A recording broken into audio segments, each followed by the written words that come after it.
Hola, bienvenidos a otro episodio del podcast Investigando la Investigación. Hoy tenemos el placer de tener como entrevistado a Javier Perona. Hola Javier, buenos días. Hola Horacio, ¿qué tal? ¿Cómo estás? Pues muy bien, muchas gracias por aceptar la invitación a este episodio y te pediríamos primero si te pudieras presentar un poco, contarnos quién eres y saber a lo que te dedicas. Sí, perfecto. Soy Javier Sánchez Perona. La mayoría de la gente me conoce como Javier Perona porque es como firmo los artículos científicos. A mí no le hace mucha gracia, la verdad. Sánchez es un apellido muy común. Y soy científico titular en el Instituto de la Grasa, que es un centro de investigación del CSIC, que se dedica a la investigación en alimentos, sobre todo aceites y grasas comestibles. En particular, yo trabajo en compuestos bioactivos procedentes del olivo, que normalmente forman parte de los aceites de oliva, y en relación con la salud, enfermedades metabólicas, etcétera. Y aparte de esto, también soy profesor en la Universidad Pablo de Olavide. Ambos centros están en Sevilla. Y como profesor de la Pablo de Olavide, doy clases en un máster y también en el grado de nutrición humana y dietética. Más o menos eso es Ajá. lo básico de a lo que me dedico. Perfecto, perfecto. Entonces, por tu formación, tú estudiaste biología, ciencia de los alimentos. Estudié ciencia y tecnología de los alimentos. Fui Ajá. de los primeros licenciados. En mi Ah, universidad fui de la tercera promoción que salíamos licenciados. muy bien, muy bien. ¿Y cómo te metiste en este mundo de la investigación? Supongo que seguirías la carrera tesis, postdoc, etcétera, por si no puedes contar también un poco. Sí, me río porque yo terminé investigación por error. Es Anda, vaya. una anécdota que me gusta mucho contar porque es divertida. Evidentemente yo seguí la trayectoria habitual, pero mi primera actividad investigadora fue con una beca de introducción a la investigación del CSIC, que hoy en día se llaman becas JAE Intro, que son para alumnos de último curso de grado o creo que primero de máster también. En la época que yo estaba estudiando eran solo para alumnos de último curso de licenciatura. Ujú. Pero digo que terminé por error porque en esa época que no había internet, o por lo menos no había internet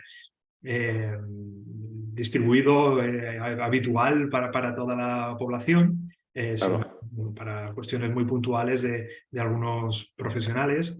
Estas solicitudes pues se hacían a mano. Entonces a mí me dijeron que había una beca en el BOE, que había salido en el BOE, y yo en realidad estaba buscando otra. Estaba buscando una beca de colaboración en el departamento de la universidad donde yo estaba colaborando como alumno interno.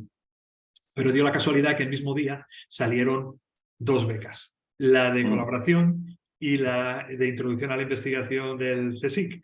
Y yo me equivoqué de beca. Entonces hice la solicitud por la del CSIC, por error, y me la concedieron. Vaya. Lo divertido fue cuando me llegó la carta, que yo no sabía qué beca me habían dado, y hasta que me di cuenta que me había equivocado de beca. Y así aterricé yo en el mundo de la investigación. Y a partir de ahí me dieron la oportunidad de hacer la tesis doctoral aquí en el Instituto de la Grasa, y luego, Ujú. haber terminado eso, hice mi postdoc en Londres y me pude reincorporar al Instituto de la Grasa después de la estancia postdoctoral. Eso fue en el año 2003. Y en el Ujú. 2008 conseguí la plaza de científico titular, que es la que disfruto ahora mismo. Ajá. Y por curiosidad, ¿cómo te reincorporaste? ¿Fue con un Ramón y Cajal o alguna de estas aproximaciones? Primero me incorporé con un contrato asociado al proyecto, y una vez que ya estaba con ese contrato solicité una Juan de la Cierva y me la concedieron. Ujú. En el último año de disfrute de la Juan de la Cierva conseguí la plaza de científico titular. Muy bien, muy bien. Bueno, pero dices que fue por error. Toda la historia fue por error, efectivamente, pero supongo que te diste cuenta del error, no sé, a los meses, a los días, o cómo fue eso, porque también podías haber vuelto hacia atrás, ¿no? O cómo fue la historia. No, lo que pasa es que yo seguí colaborando en el departamento sin cobrar. Ujú. Y la beca para el CSIC la disfruté en verano, una vez que ya Ah, mis actividades lectivas habían terminado en la universidad. Entonces me ujú. vine a Sevilla en los meses de junio y julio y pasé todo Vaya, el calor que se puede pasar claro, Era tremendo, era una cosa increíble. Yo no había pasado nunca tanto calor en mi vida. Ahora ya más o menos me he adaptado. claro, claro. Muy bien, pues ya ves los caminos de la investigación por dónde pueden llevar, ¿eh? Nunca se sabe. Muy bien. Entonces ahora estás investigando en los temas que has comentado. He visto una publicación tuya muy interesante donde estudiáis, has comentado sobre la grasa, el aceite, el ácido oleanólico. He visto que estáis ahí con temas de algunos targets y tal. Pero bueno, toda la investigación,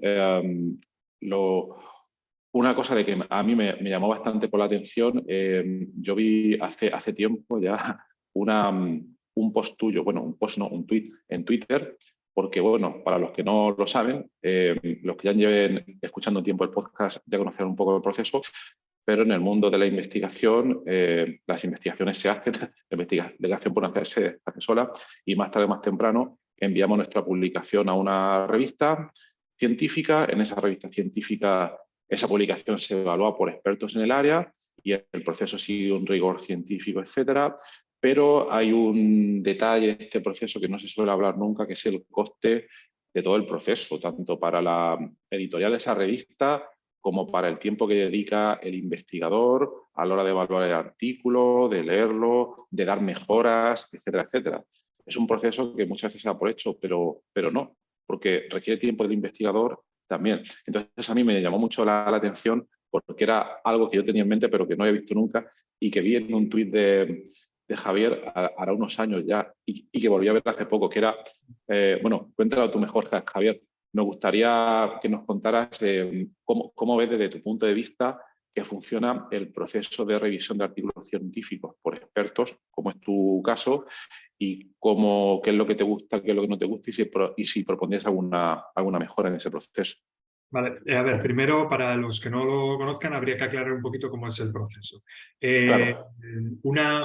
Una vez que un científico termina un estudio, una investigación, obtiene el producto, que son los resultados científicos.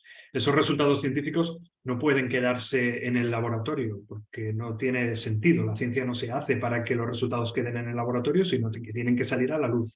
Pueden salir a la luz de muchas maneras. Pueden salir a la luz a través de medios que solo, normalmente o mayoritariamente, leen o ven otros científicos, que es lo que llamamos difusión científica, o puede salir a la luz a través de medios a los que tiene acceso el público general, que es lo que llamamos divulgación científica.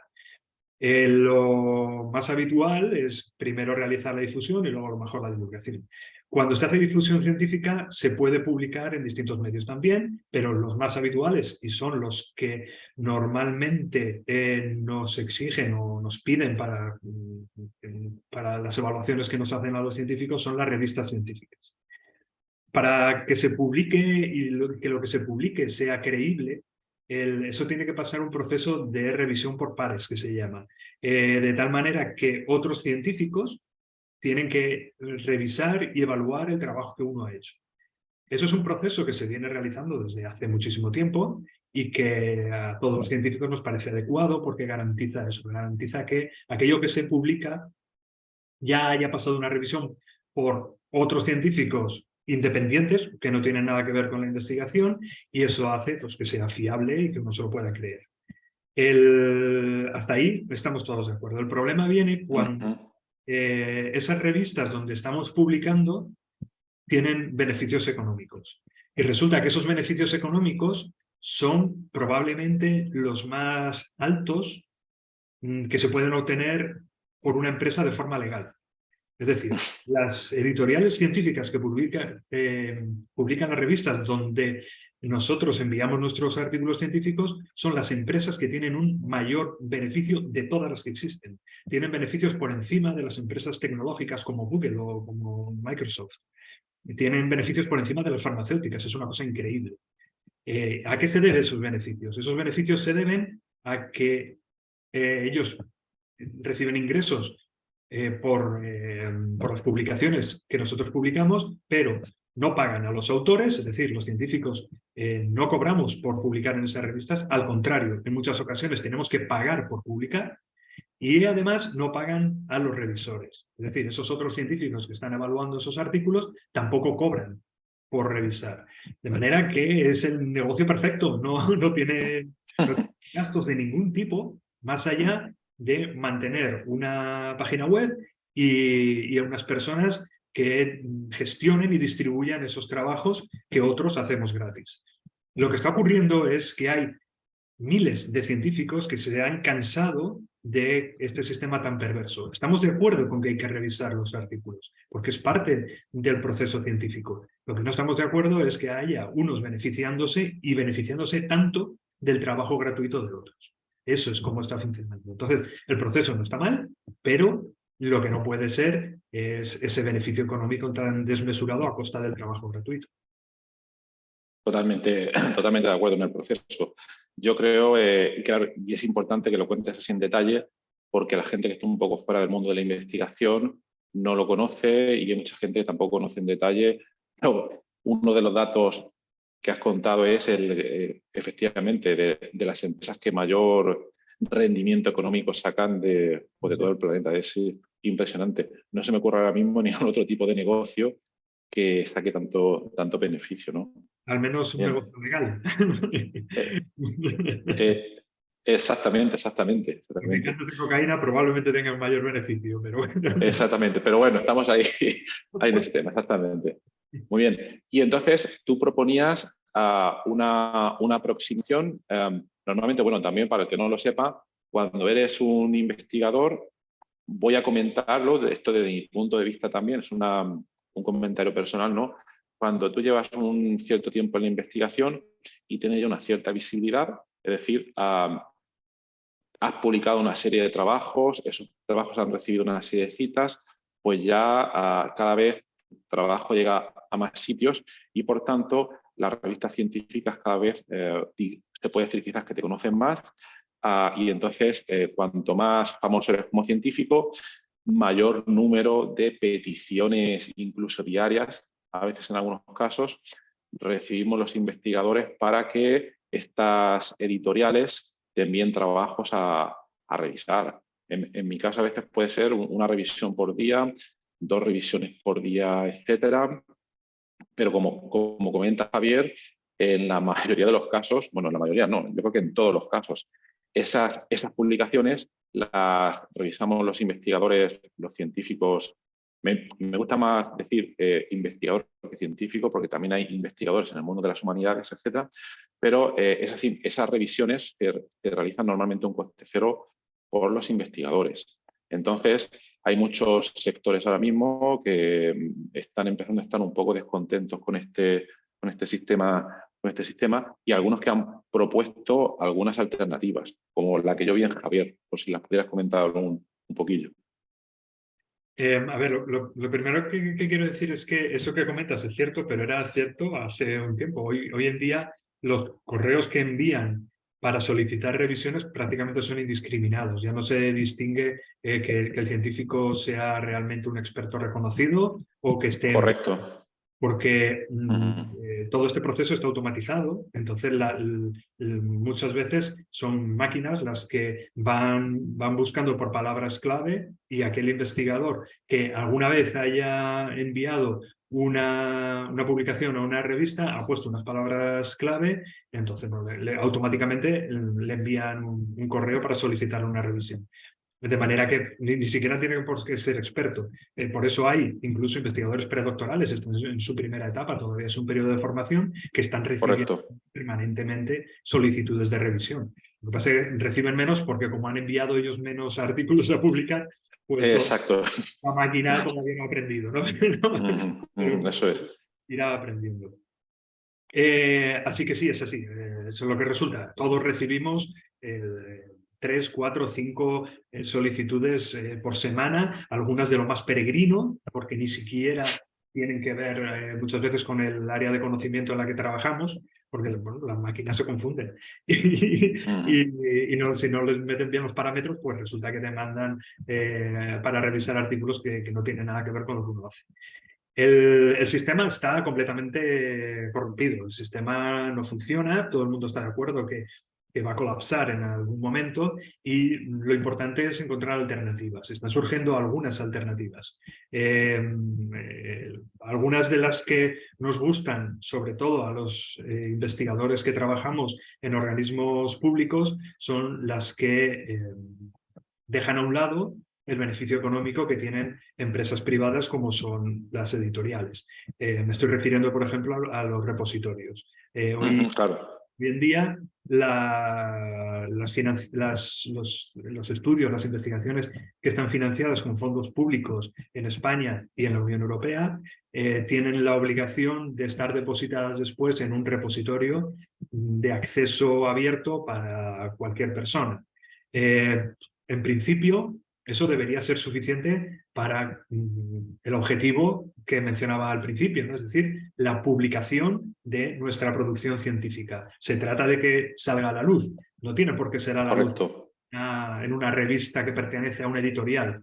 Puedes salir a la luz en un repositorio donde además el público general, cualquiera que pueda estar interesado, pueda tener acceso. Porque en definitiva, la mayoría de las investigaciones que realizamos, menos en los centros de investigación, en las universidades, se financian con fondos públicos y los fondos públicos proceden de los impuestos de los ciudadanos. Así que el ciudadano tiene derecho a saber qué se está haciendo con sus impuestos. Por tanto, deben tener derecho a acceder a esos artículos, a esa producción científica. Eso sería suficiente. El problema que surge ahí es que después a nosotros nos tienen que evaluar y nos evalúan en función de nuestra producción. Como la producción son los artículos, si los artículos están publicados en repositorios, no hay realmente una evaluación de eso. Es complicado evaluar la calidad de nuestra producción porque no hay parámetros todavía. Unos se están desarrollando, hay gente que está desarrollando. Pues hasta ahora, los parámetros que se estaban utilizando para esas evaluaciones tenían que ver con la repercusión que tenían los trabajos en las revistas donde se estaban publicando, pero tampoco eran adecuados porque tenían más que ver con el prestigio de la revista que con la calidad del trabajo. Totalmente. El tema de la evaluación científica es el que está frenando el desarrollo de nuevas alternativas a este sistema de publicación. Totalmente, totalmente. Lo ideal sería, como tú dices, una aproximación que puede estar bien es depositar en estos repositorios, quizás antes de enviar a una revista que publica en acceso cerrado, no sé si se puede decir así en castellano, pero tú antes envías esa publicación a un repositorio de preprints, que hay muchísimos. Por ejemplo, te voy a nombrar los que yo conozco, tenemos bArchive, tenemos SchemArchive, está Archive, incluso hay muchos otros, luego los intentaré poner en la nota del programa. Incluso puedo decir que algunas de estas revistas le han visto las orejas al lobo y también se han creado ellos sus propios repositorios de preprint. Obviamente, ¿no? Pero quizás una aproximación, como comenta Javier, porque al final, por lo que nos evalúan, al menos en España seguro, y en otros países es una tónica bastante similar, es porque esos artículos estén aceptados en tipo de revistas, ¿no? Porque para el que no lo sepa, en estos repositorios de preprints normalmente no hay una revisión científica, hay un primer screening de que eso es un artículo científico que tiene la pinta, sus figuras, sus referencias, etcétera, pero poco más. Entonces, quizás una aproximación podría ser depositar primero en preprint y luego enviar a una revista que no tenga costes, ¿no? Que no tenga costes para el investigador.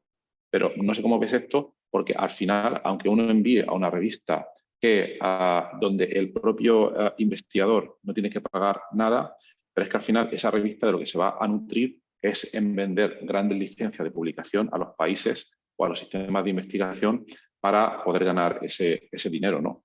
Entonces, al final, estas empresas terminan teniendo unas ganancias desorbitadas por un lado o por otro.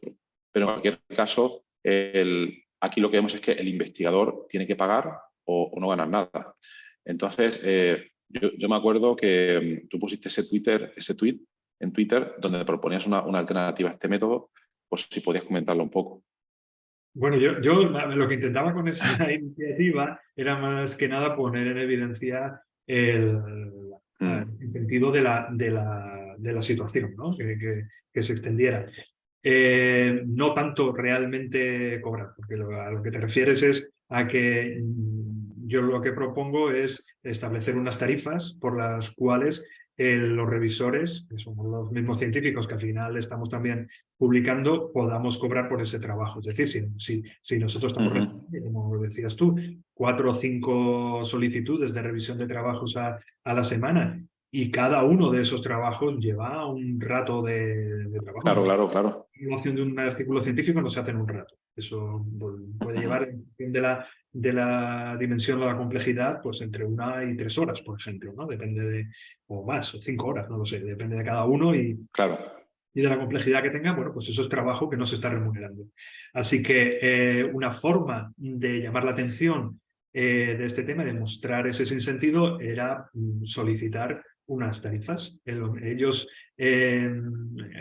a la tarifa que nos cobran a los investigadores por publicar en algunas revistas, les llaman Article Processing Charges, que son los costes de proceso de artículos.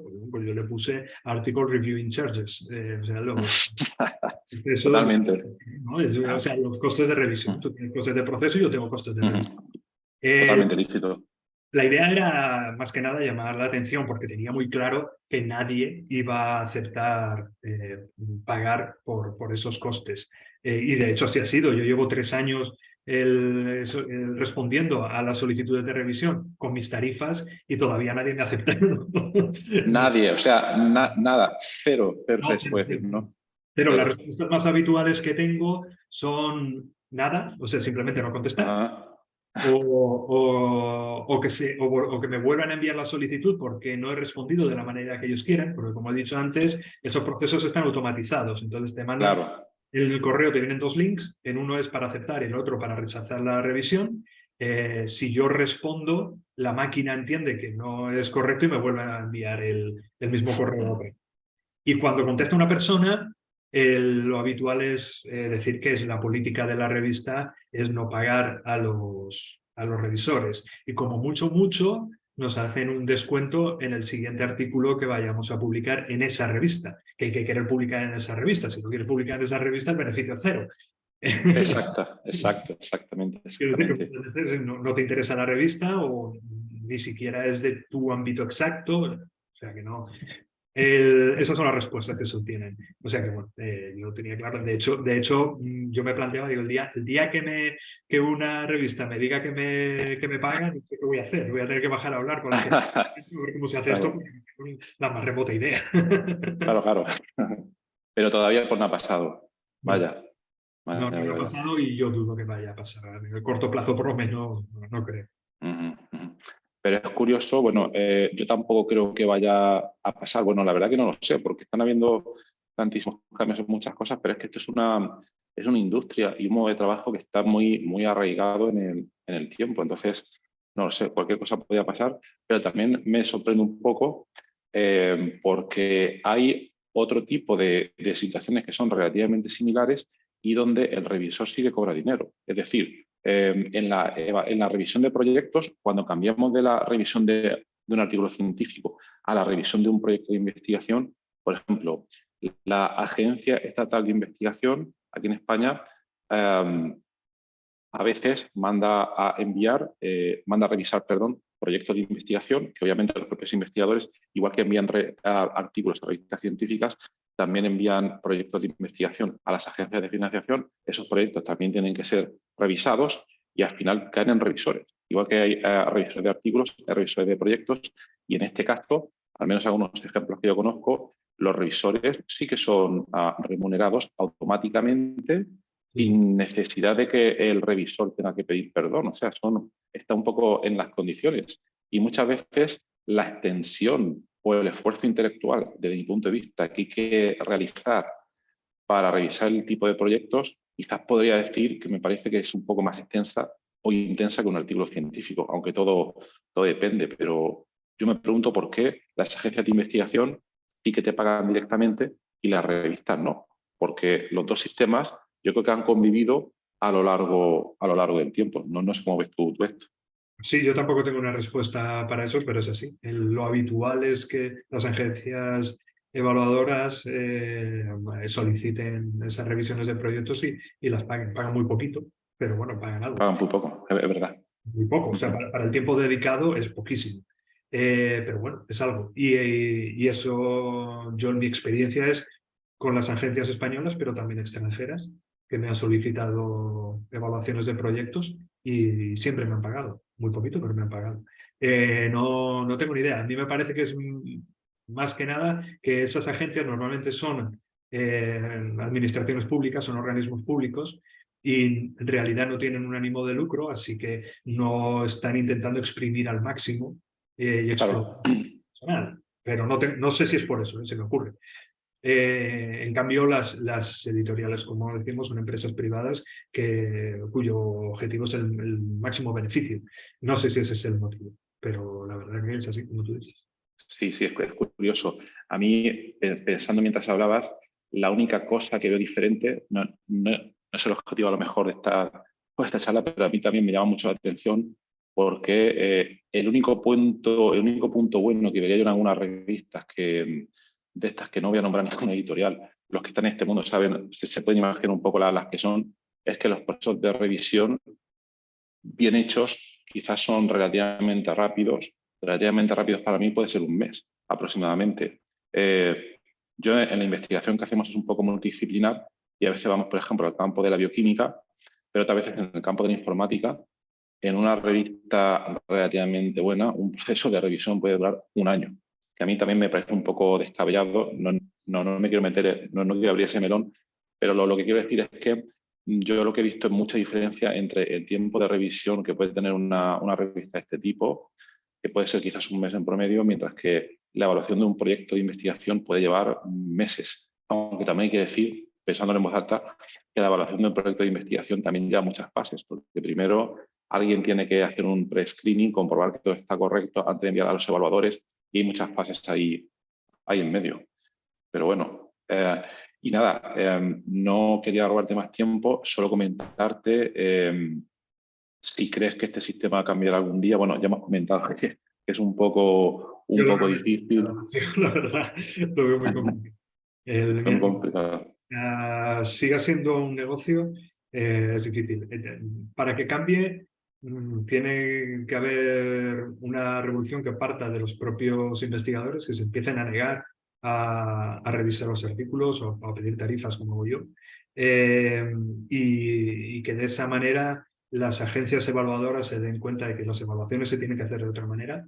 Hay también algunas iniciativas en ese sentido, en plantear que a los científicos se nos debe dejar de evaluar de la manera que se nos evalúa hasta ahora, a partir de las revistas donde publicamos y que se tiene que prestar más atención al impacto que tiene o la importancia que tiene la investigación en sí y no dónde se ha publicado. Entonces, en ese sentido, hay una esperanza de cambio y hay iniciativas que van encaminadas hacia allí, pero lo veo en el corto plazo, lo veo muy complicado, muy complicado. Bueno, pues ya veremos lo que va pasando. En fin, los que estéis empezando en esto, no deprimáis, porque parece que lo pintamos un poco negro sobre cómo es el proceso, pero bueno, es un proceso que básicamente siempre ha existido así, o al menos en mi experiencia de publicación, que comienza en el año 2001, yo lo único que he visto es que, por mi experiencia, cada vez el número de peticiones de revisión y de revistas y tal es cada vez mayor, también porque me hago más viejo, me llegan más cosas y como han comentado Javier, más artículos que revisas, más te meten en su base de datos, más cosas que envían, etcétera. Los que estéis empezando en esto, no os deprimáis, seguid adelante porque la carrera de investigación es de fondo. Y nada más, Javier, pues muchísimas gracias por habernos contado tu experiencia y tu opinión. Y nada, pues que te vaya genial y gracias por todo. Pues muchísimas gracias, Horacio, por invitarme al podcast y mucha suerte, que vaya muy bien. Gracias, hasta luego. Hasta luego.